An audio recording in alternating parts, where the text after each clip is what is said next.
What once was brown is beginning to turn green as spring hits Humber's Arboretum. With spring comes old issues that require new solutions. Deer munching on the Arb's natural flora. To combat the deer, a fence has been erected to protect the Arb's prized perennials from being devoured by them. Humber's Arb expert and Superintendent Sid Baller explains just how far they've gone to keep the deer out. Essentially, the fence went up to protect the collections, which is a gigantic, I mean a public investment from the city and from Humber, protect them from disappearing completely.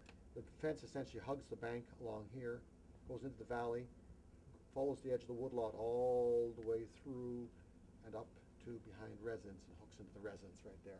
The fence cost more than $15,000 to erect, but that's only a fraction of the more than $100,000 of damage the deer have already done to the Arb's native flora.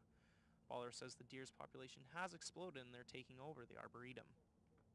Recognizing that we want the deer to be on the property, yet at the same time we are in a situation which is sort of unnatural because the populations, there's no longer any predation from wolves on them. Baller says the deer munch on the Arb's native plants and ignore the invasive ones, allowing them to flourish. So, he says, the fence not only protects the native species by keeping the deer out, it also prevents the spreading of invasive ones, too.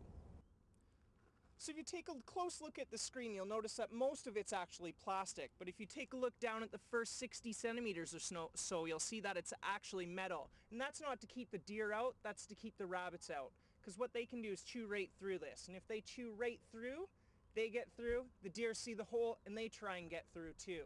But that's not the only measure in place to keep the deer from wrecking the Arboretum. This tree's been covered in plastic that helps it prevent the deer from rubbing their antlers against it. When they do that, it strips the bark and kills the tree. But now that it's spring, it's ready to come off. For thedailyplanet.com, I'm Lee Flohr.